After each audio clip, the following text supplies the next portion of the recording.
I'm going to mute. Hey everybody, it's Joanna Roach from GSN Planet. Welcome. I see we have a bunch of folks coming into our Zoom room today. We're super excited to be here. We'll give it a few minutes for the participants to come in, and then I will introduce our group and sort of kick off our chat today. So just a minute or two. As always, Megan's in the control booth running all of the important details with our technology, and she will also be helping to monitor the questions, which you can enter directly into chat for this afternoon's presentation. So we'll give it a few minutes and then we'll kick off.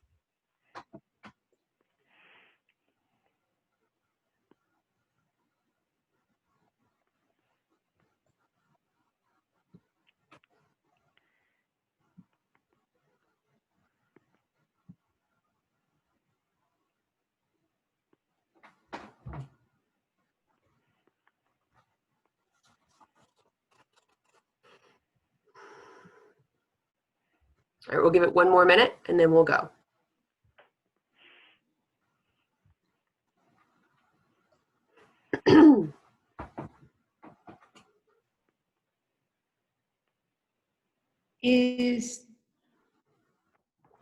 All right, everybody, here we are.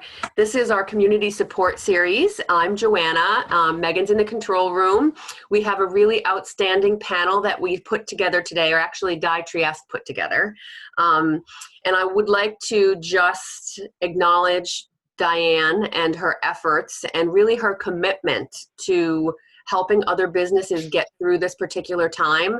I don't know, for those of you who don't know her on this call, and I can't imagine that there can be too many who don't know her, she has been really a person in our industry who has championed the cause of massage therapists and body workers and really shown a tremendous amount of dedication and innovation to that profession. And I think elevated it in a particularly worthy way over the years of her career. And I have been privileged to know her for, gosh, 25 years maybe. So thank you, Di. Gray hair. Yeah, we didn't have gray hair then. Thank you, Di, for your commitment to our industry and for putting this forward today. So I'm going to introduce you, and you are going to introduce your panel. And I just want to say that to our attendees, there's been some trouble in Zoom world this afternoon, and should that occur during the call, we will need to shut the call down and reschedule. So just letting you know that, fingers crossed that won't happen. But Megan, if there becomes some trouble in the Zoom world, we'll end the call and we will send you a follow-up email. All right, Diane, without further ado, it's all yours. Thank you, Joanna. And I'm really excited to introduce some of my colleagues and friends for over, 30 years, actually. First, I'd like to introduce Joanne Berry, who's been resilient in education, and she's the founder of the Wellness Education Hub. Give a wave. Denise Dente, she's brilliant in marketing and branding. And she's a co-founder of Buzz Beauty. And Maggy Dunphy's been around the block in operations, and her heartfelt insights will be added to our team. And Cheryl Sott, she's an intellect and financial guidance person who has also founded Spa Trinity Advisors. Besides our panel, we're lucky enough to have two special guests, and that first one, who I don't believe we have on a picture of. Can I hear your voice, Toni? Sure, you can hear my voice. What would you like me to say, Di? Okay, I wanted to make sure you were in. So Toni Mastroianni, Go ahead. Well, she's the owner of Renew Spa and Wellness from Tampa, Florida. And I'd like for her to introduce herself, give us a brief background, and also an overview of just the size of her facility and the offering she has. And we're just kind of teeing up our conversation for today. So Toni Ann, hello. Hello, Di. How are you? Hello, everybody. Yes, brief background. All right, I'll give you the short version. I've been in the industry for about 25 years, both buyer, seller. I've been in large hotels. I've also helped out with some of the chains more recently. And then most recently, after giving up consulting, I opened my own brick and mortar here in Tampa, Florida on March 20th, about 2 years ago. We have a 3,000 square foot facility here, 10 rooms. We have a VIP suite, a relaxation lounge that includes 6 zero-gravity chairs, some ambient lighting, and our guests come in and first go to the relaxation lounge, then, multiple treatments, and they're in the relaxation lounge in between. Then we have, we do massage, facials. The only caveat, and I feel like mentioning, and I think it'll come up later in the conversation, is that we also do IVs. So we have a nurse and a medical director as well. Yeah. So Thank you for mentioning that. Sure. That's enough for today, at least. Yeah. And unfortunately, Marissa Krems has been in a reality of having to step back off the panel today because of her job, what she needs to do to cover her spa. So Maggie was able to interview her last night, because this was totally last minute. We believe that having Toni in from South Florida and Marissa from the mid part of the world, who both opened their spas in May, and they both completely have two different dynamics, resort spa versus a single day spa. So we thought that would be really relevant. So Maggie, can you share about the Elms Hotel and Spa? Yep. So hi everyone. Thanks for being here. And unfortunately, again, Marissa has to run her spa today and wasn't able to join our call. But and what's so important, I think, today, and what we're seeing in our webinars, is seeing real-time stuff that's going on in the world. It's been really great to hear our theoretical stuff, but both Toni and Marissa they're in it, and they've had to pivot and change. And so a little bit about the spa. The Elms is in Excelsior Springs, Missouri. It's part of a 153 key historic hotel. There's 14 treatment rooms. Where are some more? 14 treatment rooms. She's got 4 mani, 4 pedi, 3 hair stations, 2 wet stations, and 2 hydrotherapy rooms. She also has a really large grotto that has steam sauna and 2, I believe there's 2 big jacuzzis in there, and then a very small waiting room. A really interesting point on the Elms is pre-COVID, 35% of the total, and that actually is probably a little higher, 35% of the total hotel revenue came from the spa. So the spa is a really big component of the Elms. And then I'll talk more about it later, but that's kind of what that space that we'll be talking about with our dose of reality a little bit later. Thanks, Mag. So shout out to Marissa for pivoting today. And basically the goal of today was really, just to literally talk about the now. I do want to say, and I want to acknowledge all the people out there in our industry that are actually getting together and supporting our community for our community. We're just one of many Zoom calls, and we know we're over the top with Zoom calls, but guess what? We're in touch with each other, and it's the only place we could be right now, especially with spas opening. So today we're really going to focus, and it could go a little rogue, so that's okay, but we're going to focus on clean and sustainable spa practices, opening and being open. So both spas have been open for at least 2 weeks at a minimum. And I'm sure people writing in will also perhaps be asking questions that will also provoke further conversation. But the dose of reality is where we are today, and the pivots are real.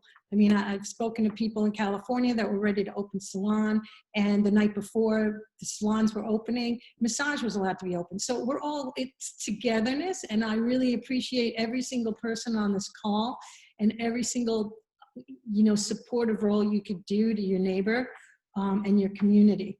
So before we get started, I just want to give a couple of housekeeping items.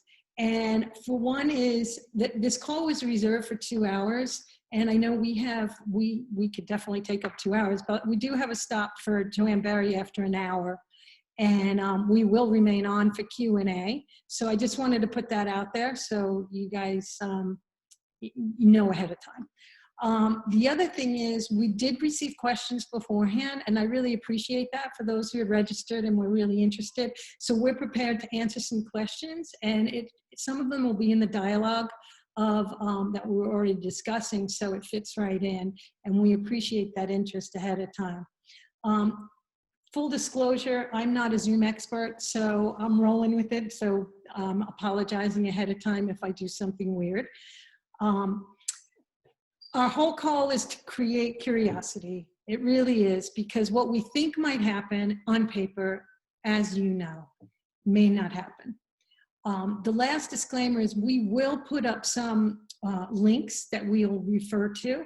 And, you know I'm probably preaching to the choir, but we need to make sure that those links, we check in on them more often than not to make sure that they're not changing, because they certainly do change overnight. Information is changing, and it certainly will change your business. So just putting that out there as well. So we're going to rotate through the panel today and just do our first round. We're going to start off with Denise. And like I said, go ahead and ask any questions. Megan's going to catch them, and we hope this is pretty interactive. Denise?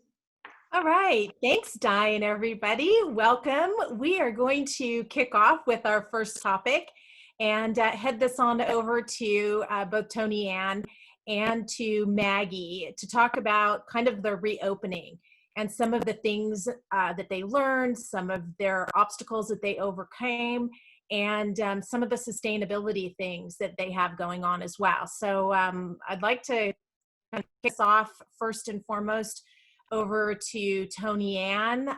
What I'd like to know, Toni Ann, is kind of pre-opening and opening, a couple, maybe 2 or 3 things, tips, obstacles that you had to overcome and so forth. And then anything with regards to sustainability practices.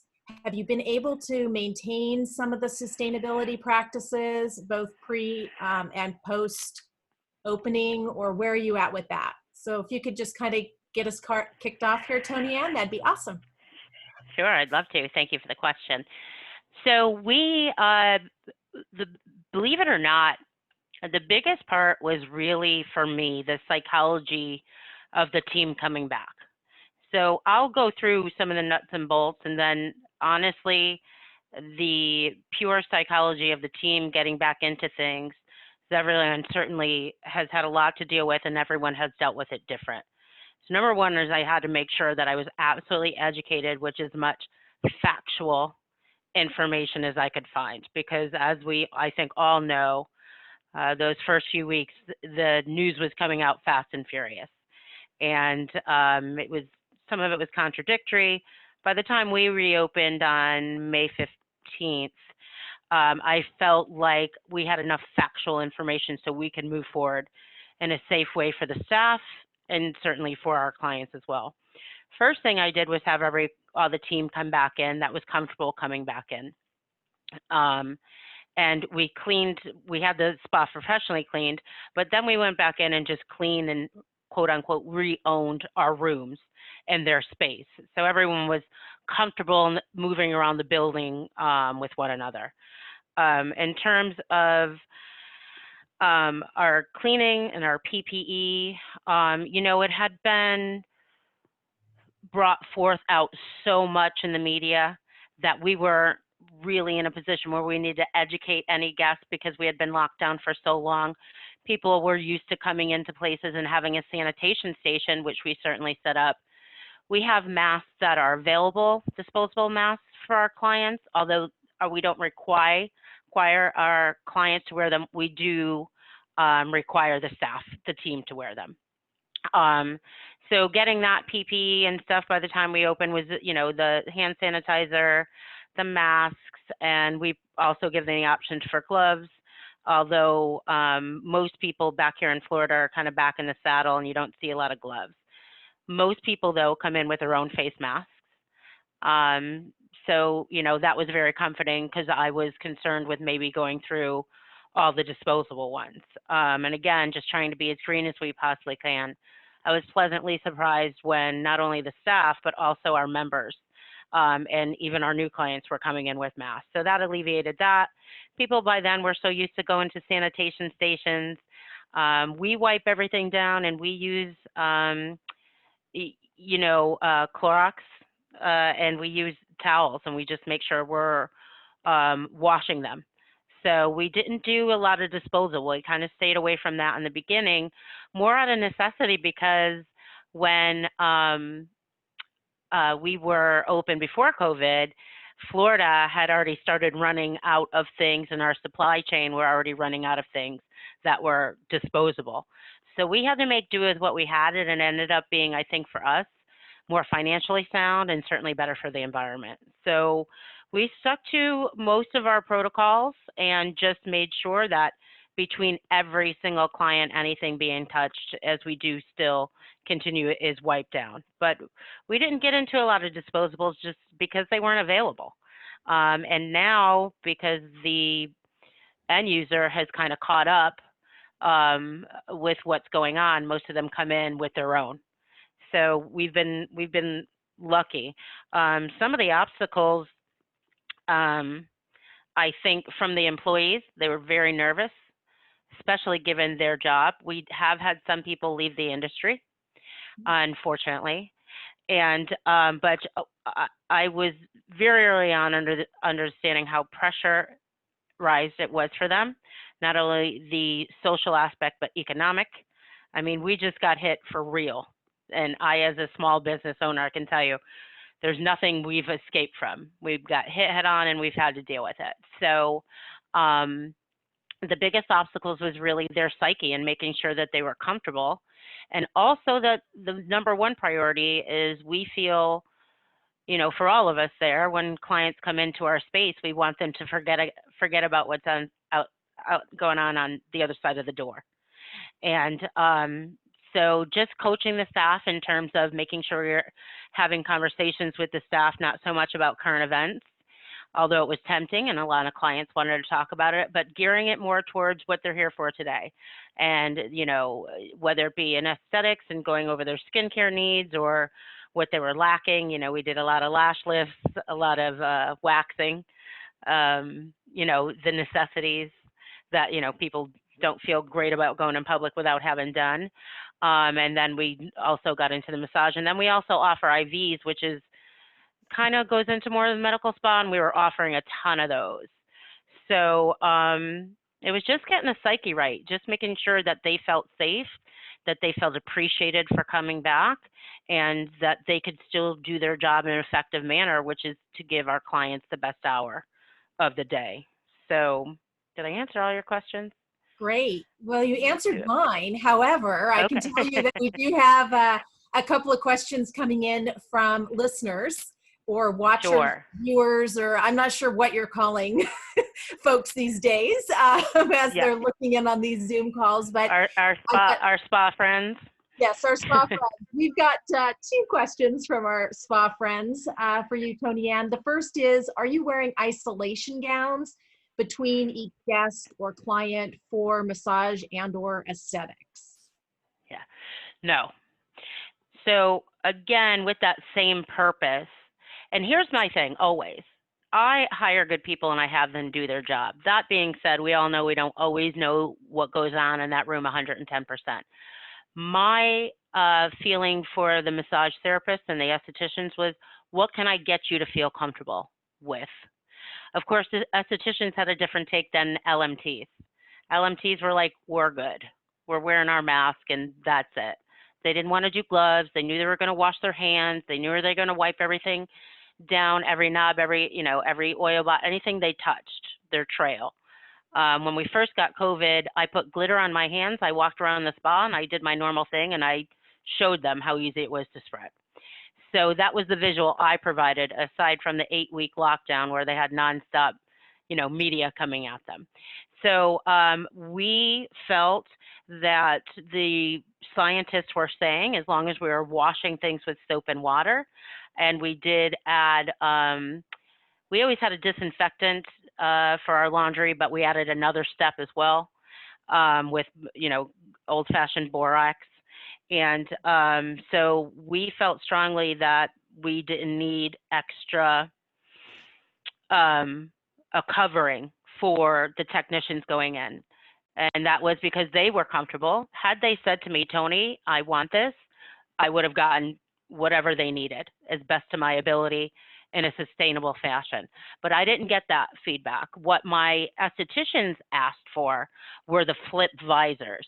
And I thought it was we had already ordered them during the middle of Rona, and thank God they came in just before we opened. And we did not get the disposable ones. We'd gotten the ones that could be wiped in between. Estheticians are also very, very used to wearing gloves for all their services.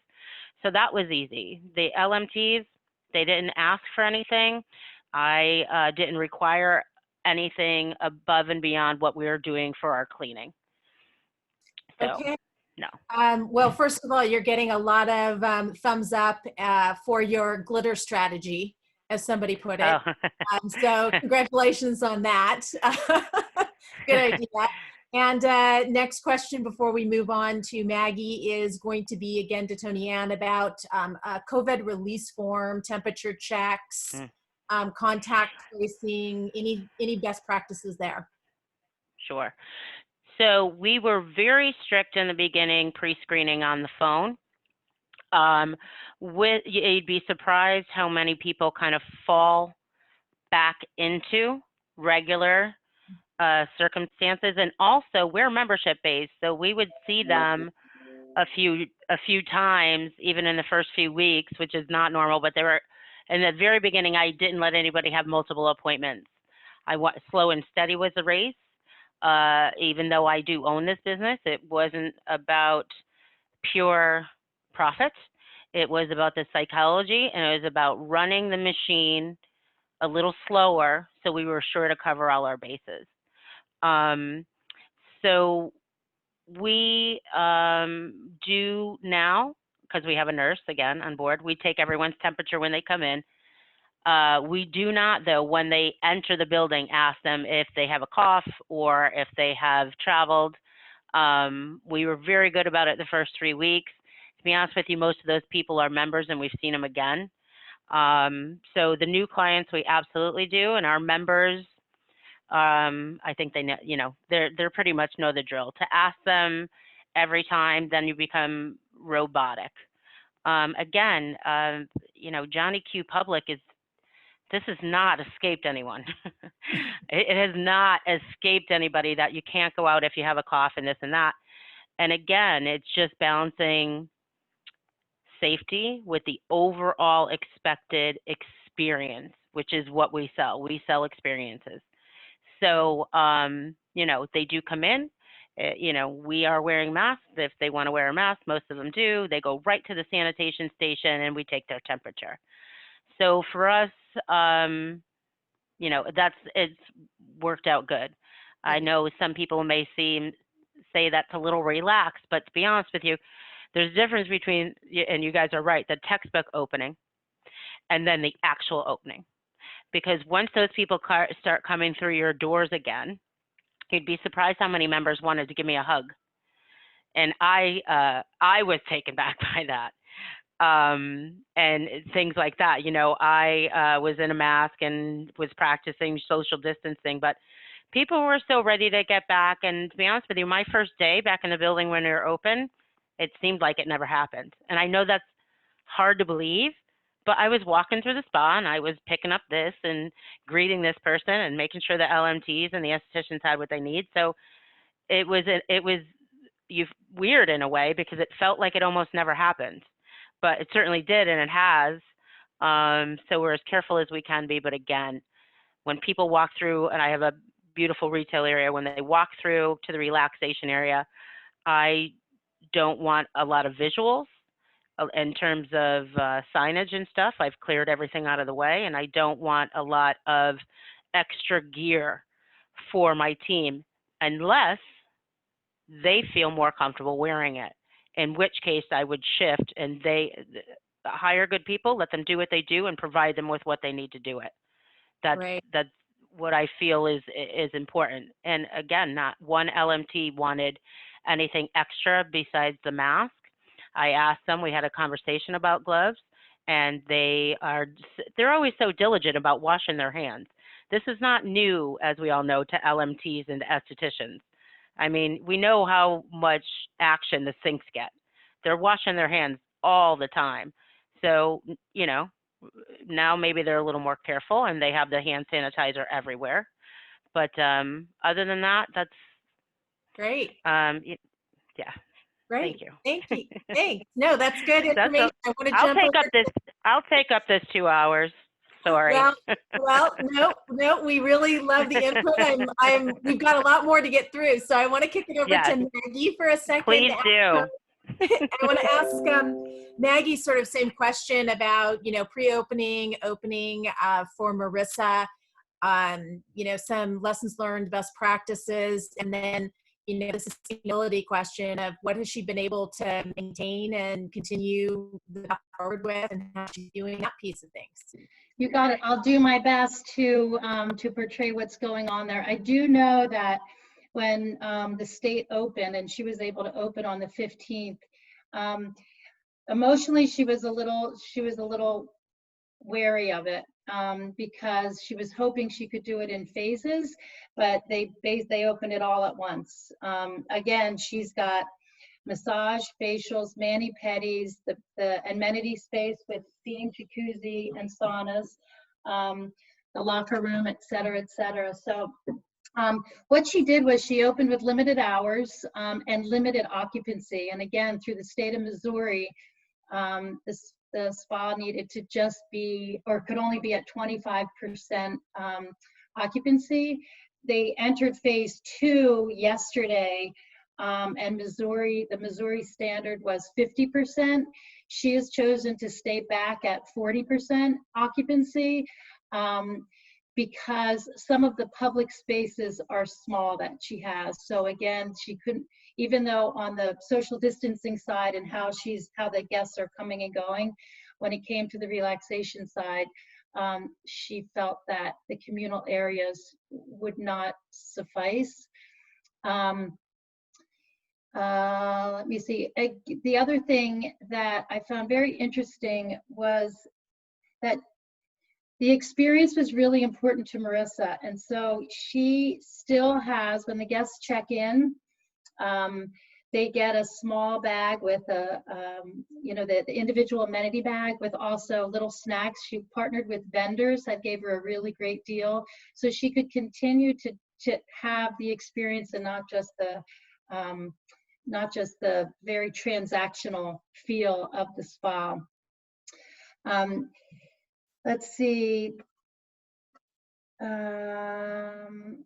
Before she opened the spa, she had constant communication with her team. She was only on partial furlough, so she was able to reach out to the team and communicate with them. She also, similar to Toni, she gave them the option to come back or not.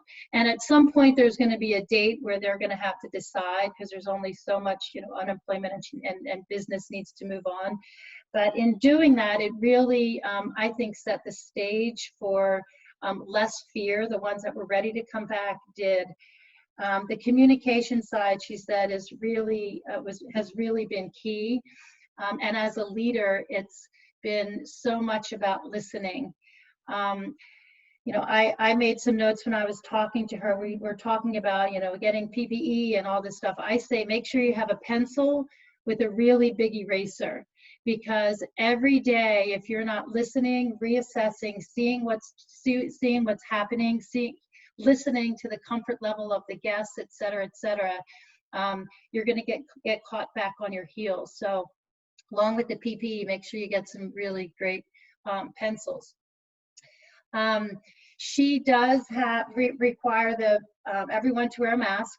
The providers as well as the guests are required to wear masks, and her Estes and nail techs also wear the face shield as well, the cleatable ones, not the disposable ones. Let's see, they have 6 hand sanitizers throughout the spa space.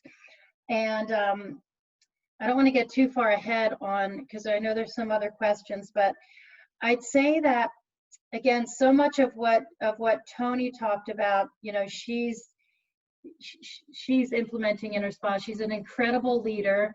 I get on the boat with her. And she'd say the biggest challenges so far is the providers being hot in their face masks, and just kind of working through that. You can't lower the temperature so much in the spa because then the guest is cold. So it's really trying to find that balance right now. And her biggest challenge right now is how busy the phones are.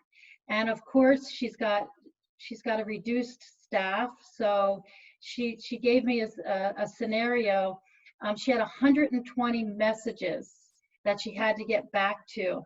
And I was discussing this with some other industry people, and they said, well, you know, does she have online booking? Yes, her online booking is on, but people want to hear a voice.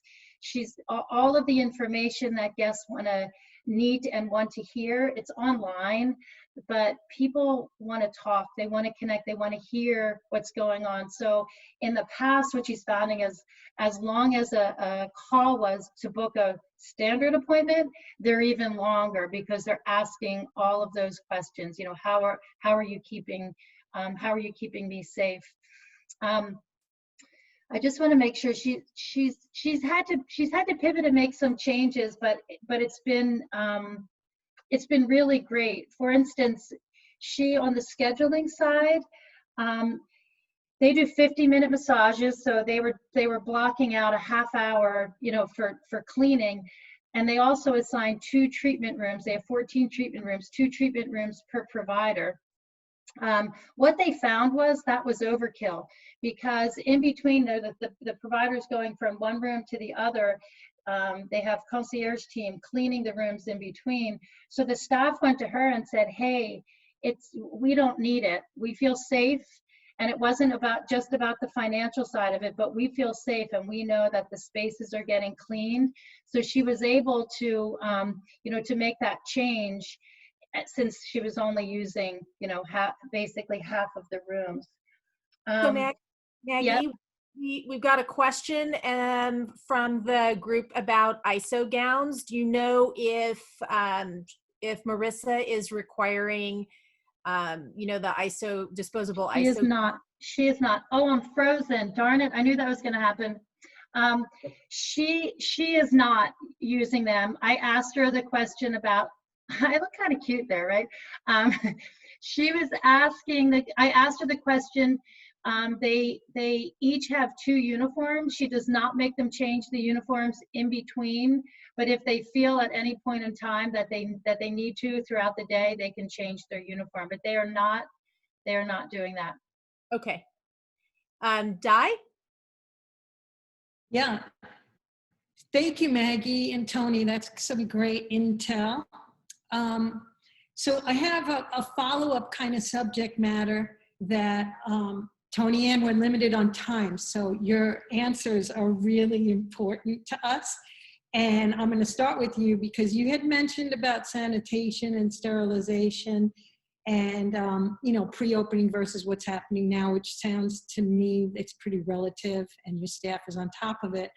But can you tell us a little bit about the garbage, like how do you get rid of things, right? And to be sustainable in what you're doing with that.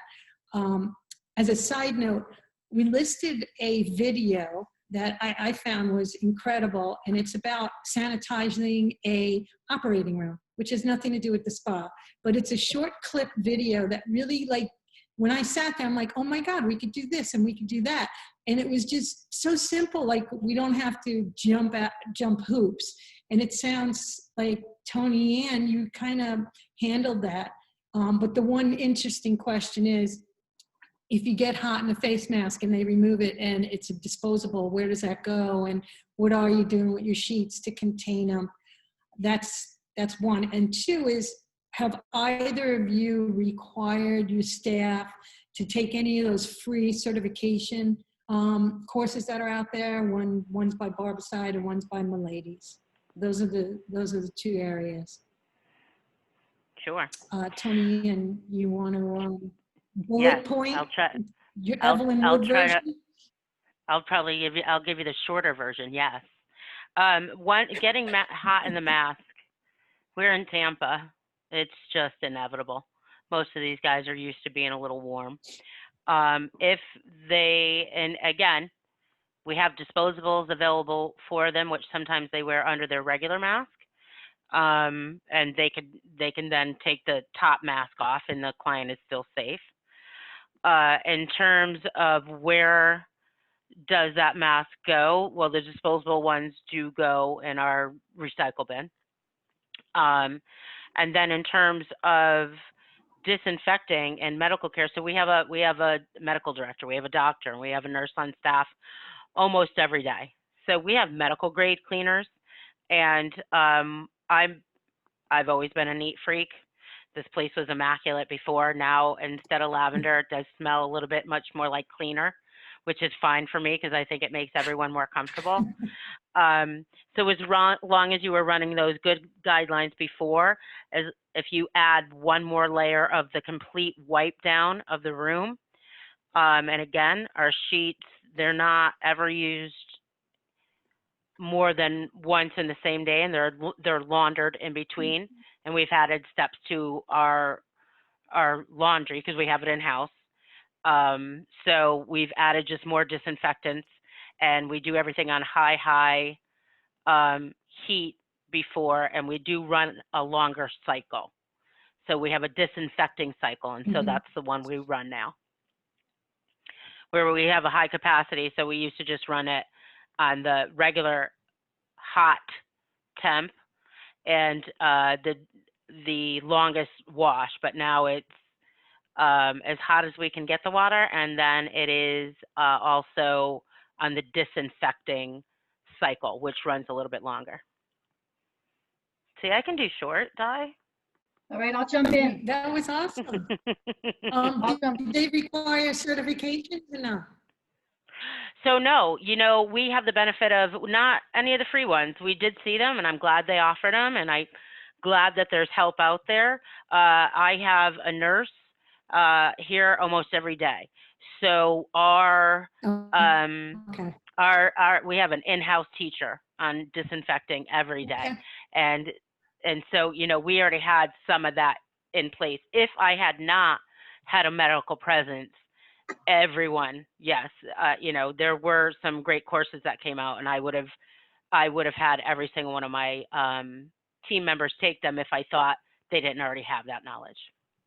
Right. Thank you. Appreciate it. You did really good. Meg? See, I kept it short. I'll jump in and ride on the coattails of that. So Marissa did require her whole team, the concierge, et cetera, it's like everyone to do the sanitation certification. I'm not sure exactly which one. She also, when I asked her about laundry, they do laundry at their hotel. They don't ship it out. And the way that they didn't really have to do a shift in their laundry, but they got rid of their the treatment blankets, and instead of a blanket, they just have an oversized, hold on, let me see, oversized bath sheet. So there's that weight and a little bit of heat on there, and then they just obviously remove everything from the table.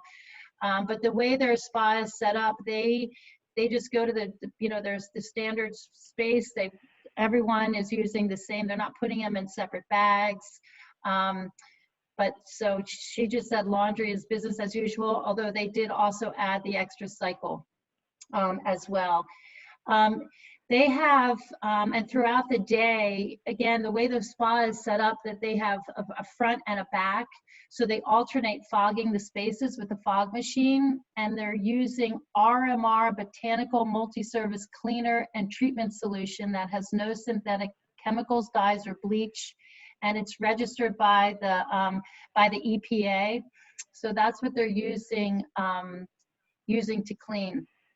And she feels that, like, again, everything is being wiped down and managed, and everyone feels safe in the spaces. Yeah, that's awesome. Thank you. That's good info. And I'm sure we'll be able to jot that down too, as far as that piece of equipment. You know, while we're on this subject, I'm really curious with Joanne, you know, like Toni said before, some people are dropping out. We know, we've heard the rumbling with the massage therapists, and you know, do we really need to go back? Is it safe? Yada, yada. So Joanne, you're, you know, you're on top of working with schools and presently creating some really, really needed curriculum for the COVID-19 and moving forward. So can you share with us what your experiences has been with students and education and the future twists of the education? Yes, of course, Di, and welcome everyone. Thanks for having me today. As Di said, I've been working with state board schools here in California for the last month, and also a school in Kansas. And Kansas is open. So going back a month at the beginning of May, iSpa was coming out with the pre-opening guidelines. CDC had their ideas of what they wanted to put out there. The local health departments, Barbicide.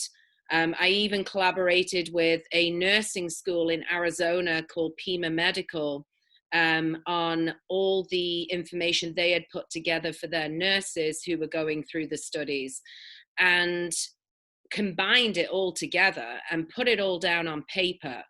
And once I could see it all on paper, it looked great. But there's one thing looking at it on paper, and there's one thing implementing it into a school of over 300 cosmetology students, estheticians, nail techs, massage therapists.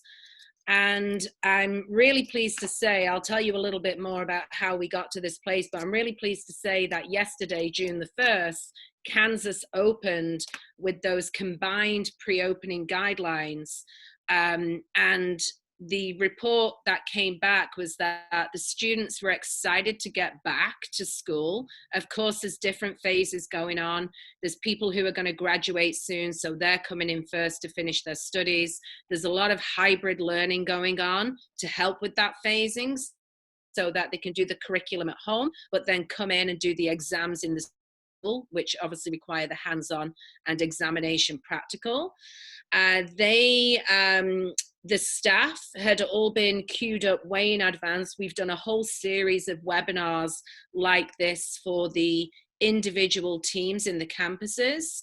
They all had to do the Barbicide training. It didn't matter if you were in admissions or finance. The Barbicide training is very easy to do. So every single staff member did that, and student. It was free. Why not? And then they went through a series of webinars before they got open yesterday, and everything from the social distancing signage on the floor where people had to stand, because when you're talking like 100 students in this particular campus and over 50 staff, temperature checking absolutely had to be done. So, you know, you can't have 150 people gathering outside the campus. So they did that in stages. People waited in their car. They were sent a text message. They get in the social distancing signage. They come in, temperature check. They get their mask. They go to their respective area. The lunches were all staged yesterday, and breaks were all staged in different times to avoid a lot of gathering, if you will. And they're on day 2 today. And so now we've got like this beta school of massage students, aesthetic students, nail techs, cosmos, who are now actively back in based on all of those pre-opening guidelines brought together. And we honestly, like I say, we put it down on paper, but it's just nice to see that what all those organizations put out and combining them together in a collaborative effort really did work. So now California schools, the 3 schools here, are set to open June the 15th.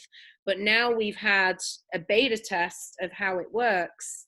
And we know that we can now implement that into these other schools. So by the middle of June, all 4 campuses will be running with over 1,000 students total, who are all getting on with their career and are going to graduate and go back into the industry. Like this message of it's safe to come back to school. Granted, there are a few people who were like, I'd rather stay home. I'd rather do my studies from home. You know, I'm looking after my grandparents, or, you know, I can't get childcare right now. So of course, there's like a lot of situations like that going on. But for the most part, the population of those students came back to school feeling safe. And it was also because of the social media messaging prior to the opening. The amount of posts on safety and high sanitation and all the work we were doing behind the scenes, that also sent a strong message of it's safe to come back, and really, you know, instill that that passion back in the students to want back and graduate, but also make them feel safe in doing so. So it's been interesting on the school front, that's for sure. Yeah. Denise, you're I was muted. Thank you so much, Joanne, for all that great information on education. We'd like to turn it over to Cheryl. Cheryl, I know you've got some thoughts and also some questions for the panelists.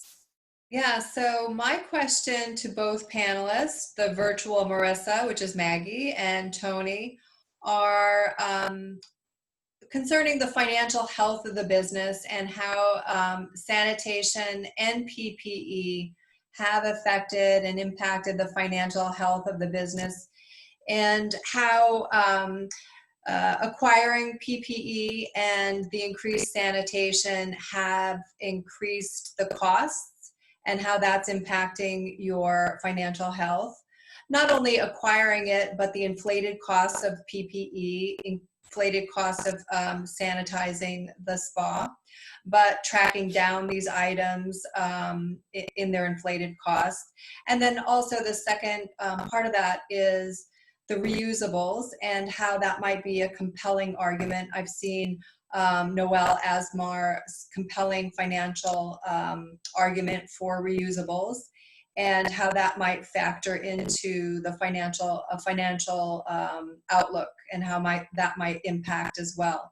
So how are you handling the financial side of sanitizing, PPE, and all of that that might encompass those items? Thank you for your answers. I'll go first because I'm going to be short, because I don't have a whole lot of input from Marissa on this, and I'm sure Toni, having it be your own business, has a lot more insight. What I do know is, you know, on both the sustainability side as well as the financial side, just opening it, it's just getting through it. There was really not paying attention to the cost. It was what had to be done. You know, there were some steps that Marissa took, and, you know, she has some disposable face masks available for guests when they come, but her team has already gone to the reusable, knowing the financial impact and the financial savings on that. But again, getting through phase 1 and just getting open is really the key. She knows as we go into phase 2 and phase 3 that the financial implications are really important to look at. As we know, the less money that's coming in, the less revenue, everything really stands out. So you can really see that impact of needing to, purchase these extra items. So she's very aware of that, and will be paying attention to it as she moves forward.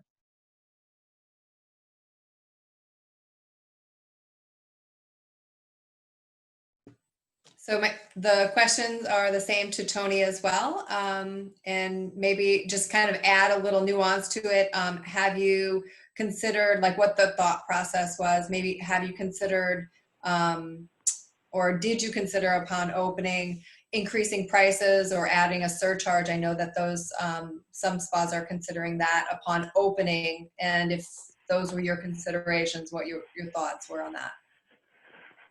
So I guess I feel lucky when you're asking this question. So a few things. We had a lot of this on our order sheets. We were already ordering them. Did we increase?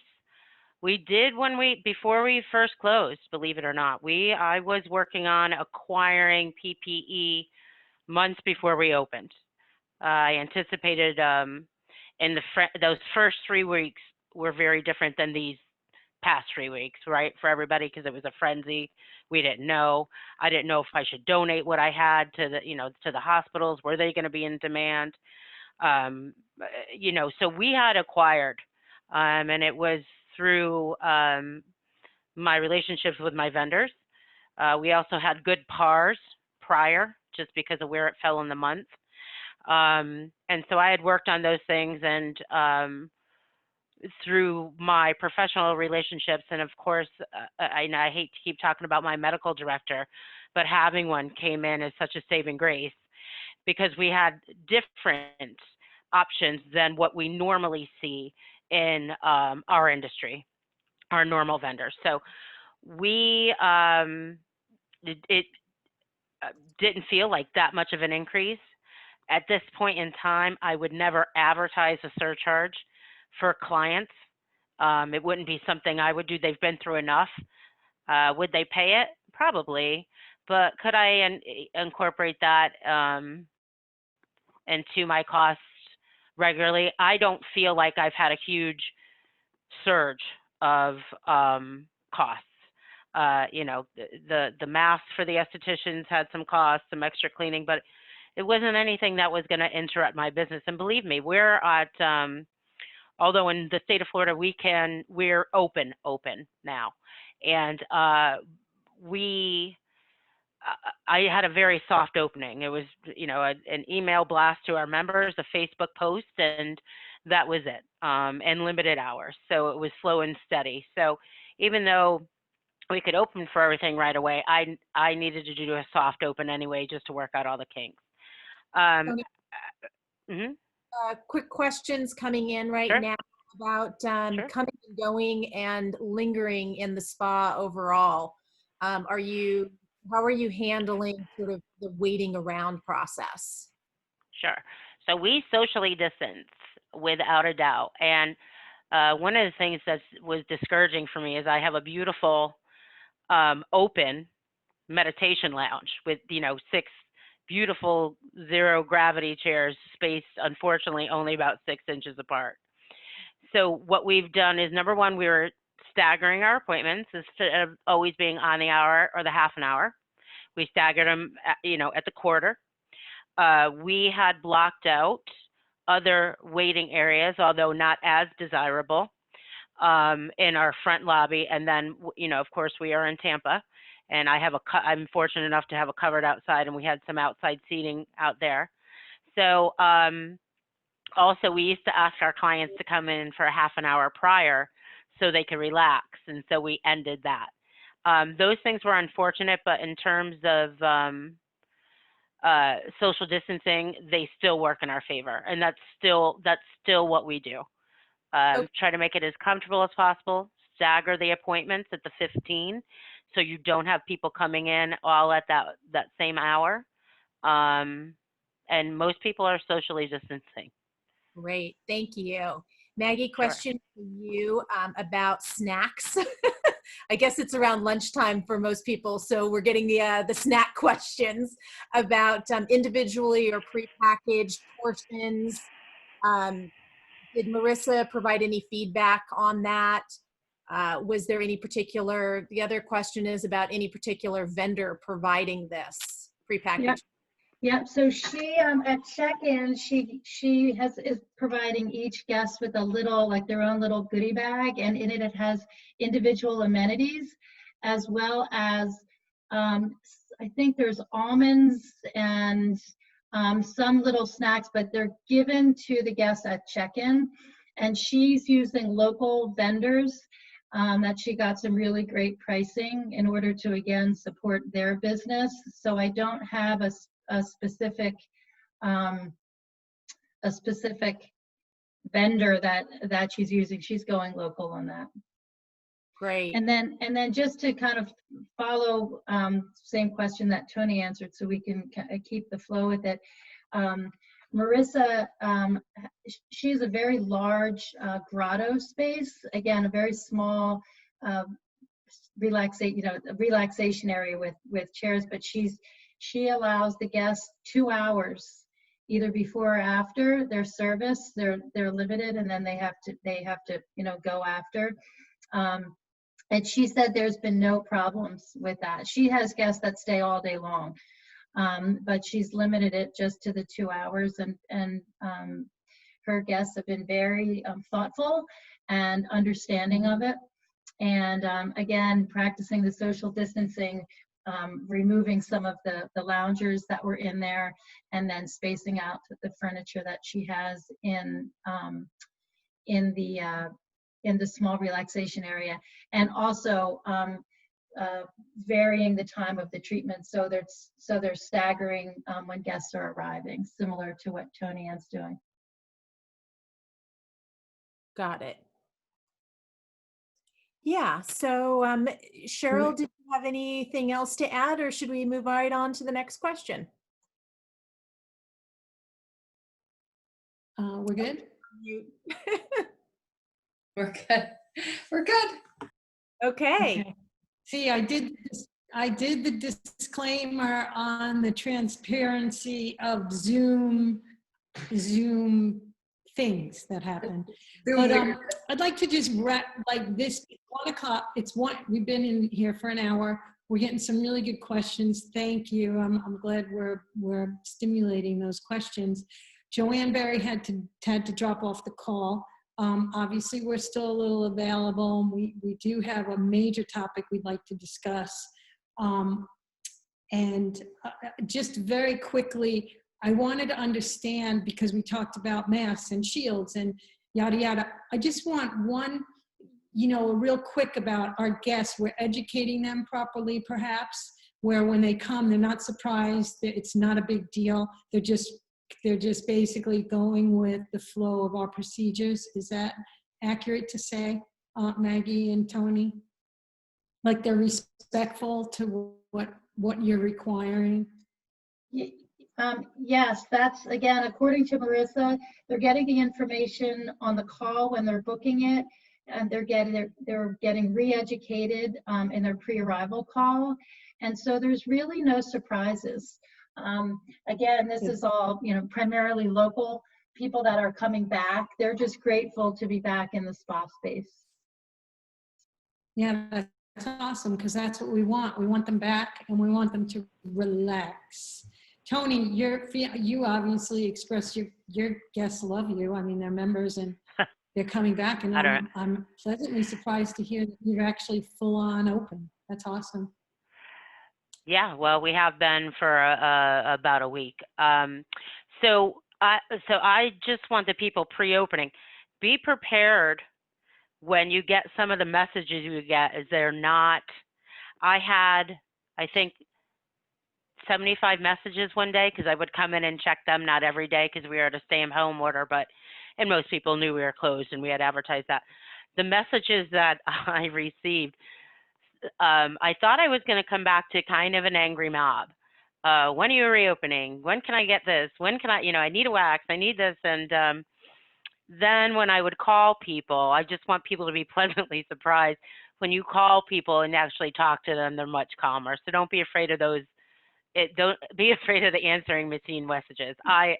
I was taken back at first, but then as I called people, and certainly when people came in, they were elated. They were so happy you're open, and we were very well received. So I haven't had anybody come in and not, follow the rules.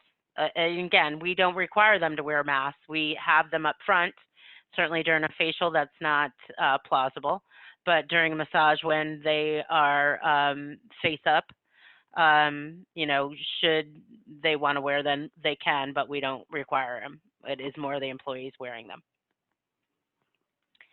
But no, everyone's pretty happy we're open. I mean, it's Florida, right Thank at the you. precipice of summer, and people needed their waxing done. So yeah. Yeah. Of course. We weren't as popular as the nail and hair people, I'm sure, but we did have people that were ready and willing to come in, without a doubt. Well, look, I think that the next topic that we wanted to bring up was brought up at the very beginning by you, Toni Ann, about sort of this sustainability with our people, meaning their well-being, how they're feeling. You talked a little bit about pre-opening, but it'd be interesting to hear Maggy and Toni Ann. We'll start with Maggy, kind of the point of view from well-being and the staffing and so forth. So Maggy? Okay, well, I'm going to give Marissa's response to that, and then I will give a little personal stuff too. But, Marissa, she actually wrote this to me, that it's more important than ever for leaders to be present, to be intentional with everything that they're doing, to have the answers to the whys when guests are asking why are you doing it, to really know and understand for both guests and team members. And when you're on the front line with your team, it's easier to recognize what's working and what's not. And I think what she means by that is, walk the talk. Keep your masks on too. Be the leader that you want them to follow. And she states that the team needs encouragement and assistance now more than ever, and really be taking the time to listen and pivot if you need to. They're in it. They know what's happening, and some of them, as we know with our providers, some need a lot more love than others. At this point of time, I think it's really, it's taking that breath and pausing and making sure that you're present for your team. And I'd like to add, this is a quote that I found earlier today. For those of you that know me, I'm a quote person.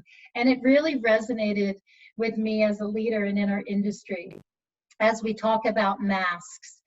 And this is the quote. And I might cry, but you can't see me, so you'll just hear my voice crack. Okay, sorry. And regardless of what else you put on, wear love. It's your basic all-purpose garment. Never be without it. And that's from the book of Colossians. And I think at this point in time is coming from that posture for both your guests and your team. That's how we're going to take care of them. It's there's so much talk on mental health and emotional health and emotional well-being. We're not really trained, for that, but we are trained to be human beings and to listen and to be present. And so I believe that Marissa, who is, she's like my daughter to me, that she would come from that same posture, and at this point in time is wearing that garment of love and compassion, and really being just really being authentic and transparent and agile is really how we have to lead at this point in time. It's I think of it more as being a coach. Very often a coach will go in with a game plan, and if the number one player's out there and they suck, they have to put someone else in. Or if they followed all the team's films and they came up with a different game, you got to shift and be agile. So as we're entering into this new space, it's really I think really important and imperative. But first and foremost is taking care of yourself as leaders going into this new space. Again, I'm not in it. I'm just safely in Vermont, but I think we all know that, and that self-care and that self-love, because you got to be giving more than you ever did before. So that's my 2 cents there. Oh, Unmute. Really good advice. Thanks, Maggie. You're getting a lot of great feedback on your quote. Say it one more time. Just people really enjoyed it. So let's hear it one more time, even with your voice cracking. okay. No, I can do it better the second time. Good. Okay. And regardless of what else you put on, wear love. It's your basic all-purpose garment. Never be without it. And that comes from the book of Colossians. So. Okay, great. Thank you so much. And Toni Ann, now same question to you. And that had to do with kind of the sustainability, the mental health of your staff. And now that you've been open a couple of weeks, where are they at now? You told us in the beginning kind of how you had to bring them back. Where are they at now? Or her. Yeah, good A whole point. separate question. Good point. Where I'm at now is a whole separate question. I could circle back to that. Honestly, it was those first few days working with them privately before we had guests in the building, before the clients came back. By the time clients came back, it was it really did not seem time had passed, and that was the sentiment I wanted. Agility, which Maggie mentioned a few times, that word is key. You have to meet people where they're at. They all handle it different. And honestly, by the time we opened, we were pretty gelled. We have a good, solid team. I have an open door policy. I'm not corporate, so the buck stops with me. They come in this door, and as soon as it's shut, it's 100% private. And so I've heard all kinds of team issues, as we do as spa leaders. So I had already had an established rapport with my team, and I was very, very lucky to have a good team coming in. As I said, some people have left the industry or they're not ready to come back yet, and that just wasn't a problem for me at all. They all had families to go home to, and family is so important that they needed to be in line with what their families wanted them to do. So honestly, it was the first few days before. I don't see a lot of fatigue on them. Certainly this past week with some new challenges socially that I've seen a little more stress, and we've had a little more dialogue in regards to just the day-to-day stresses we all feel. No matter who you are on this call, you're probably pressed and have good days and bad days and can't believe what's going on.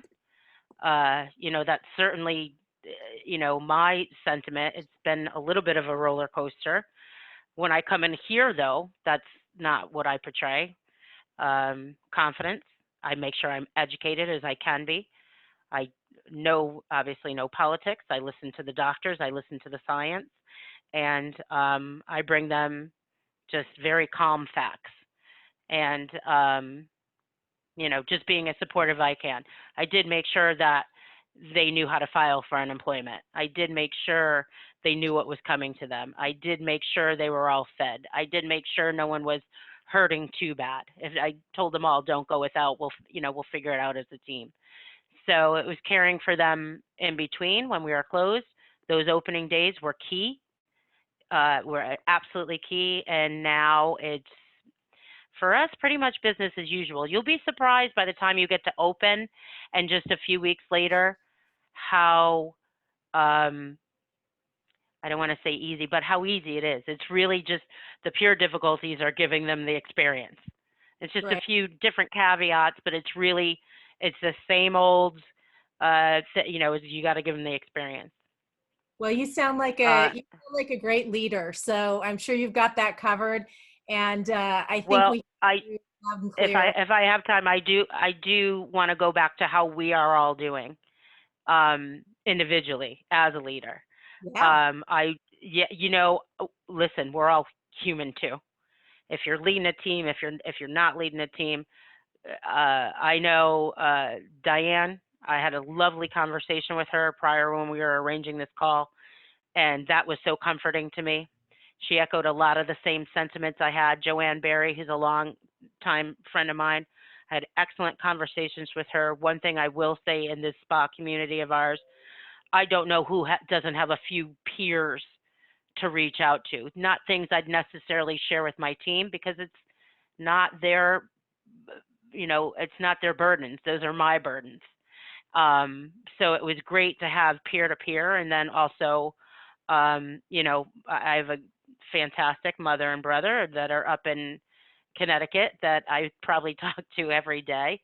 So it was just calling out all the no stops, just whatever we needed to get me back in here and be strong and centered.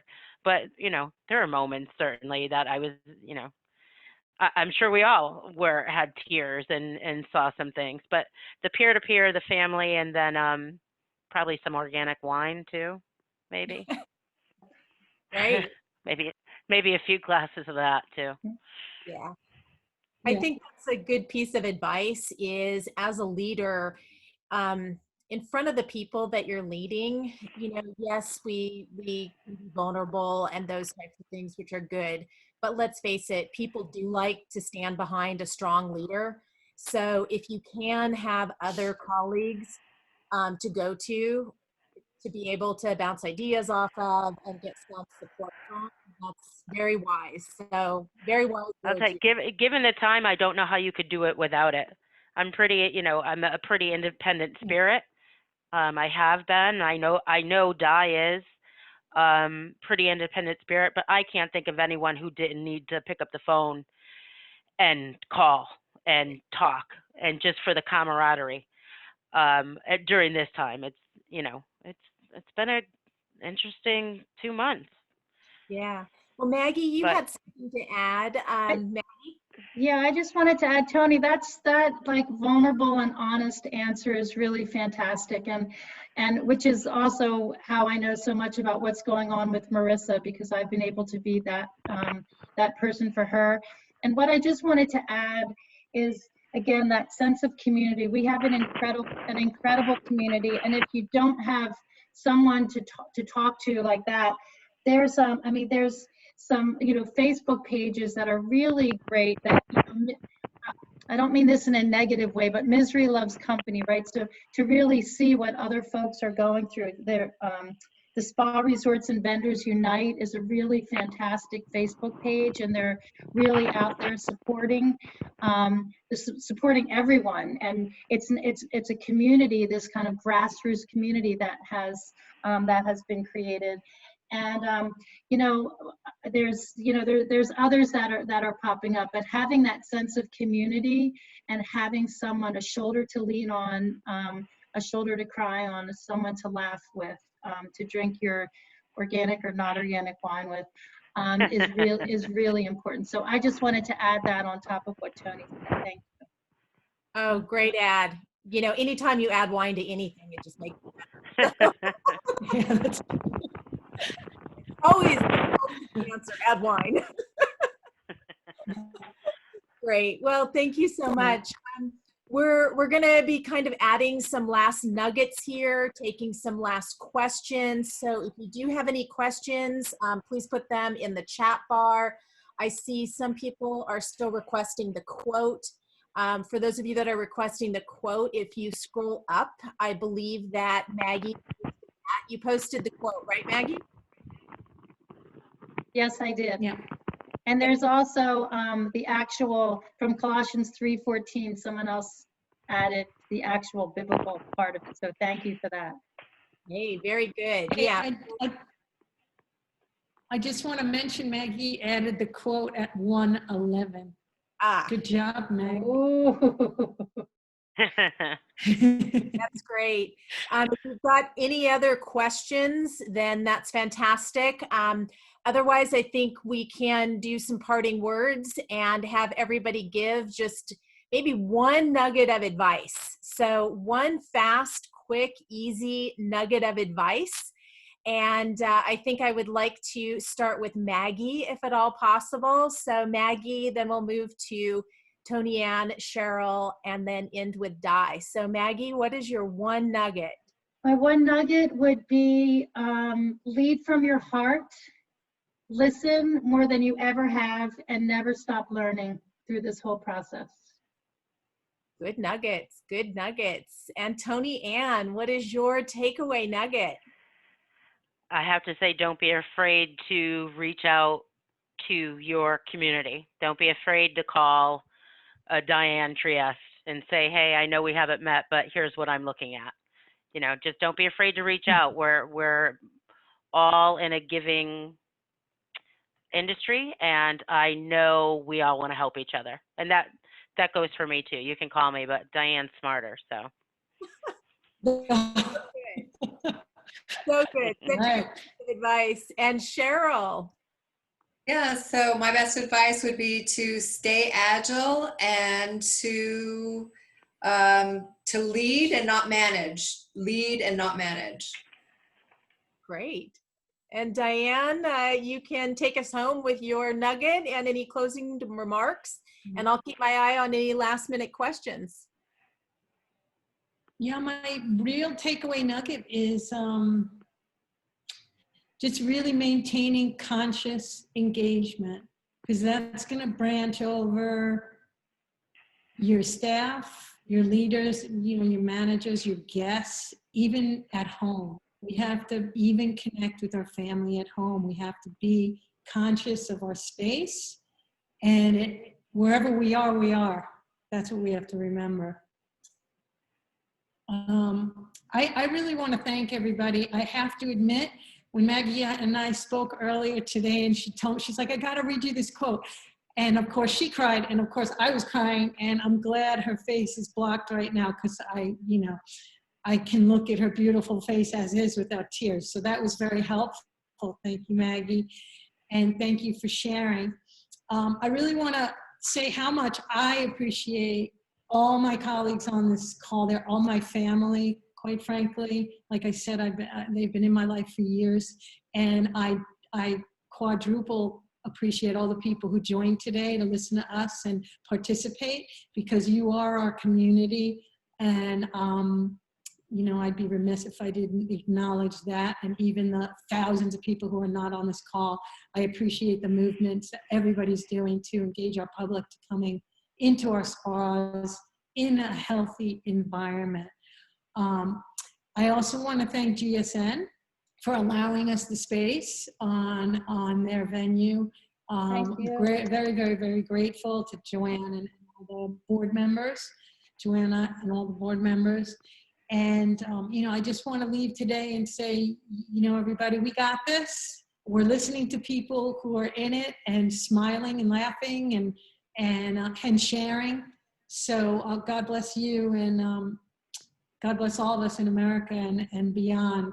And I wish you a wonderful rest of your week. Thank you. Thank you. And thank you, Diane. Thank you, I don't know if Di. Joanna Putting wants to this talk. together. Thank you so Okay. much. And we'll also, I'm recording this, so this will go out to our audience. I know some people trickled out, but we'll have the whole video up soon so we can all look back and get some nuggets back in. So that's great. So thank you, everybody. And Megan, Thanks, Megan. Bye. Megan, are you going to attach Bye. your links, right? What was that, Diane? The links will be attached. Anything mentioned here today, and then Diane actually also sent me some resources, so that will be in the email as well, so you guys can grab all that too. Hey, Di, did you add the SOS Spa project as a link? I was wondering No, I why we didn't didn't. talk about that, to be honest with you. What is the SOS Spa project? Could you You just want me to go, expand Di, on or that do a little? Maggie, you talk about it. I wasn't self-promoting. Okay, I know, Maggie, go ahead. I didn't want to. It's really about community. I know, but people need help, Di. You know, if you have a place where they can go to, I promise you they want to hear about it. Yeah, maybe we can add that to the link. It did feel odd to self-promote because we want to, you know, that's kind of what we want to stay away from. But it Okay. really, our goal behind it is really to create a community. We want to give back and be support in any way that we can. And then we're hoping that, like you, Toni Ann, that you're open, that you can share what's going on, the good, the bad, and the ugly. So the world's a little bit easier for everyone. That's, you know, that's really how we're looking at it. So we're getting there, but it felt weird to kind of self-promote. So I promoted that other, the other thing, but I didn't say anything.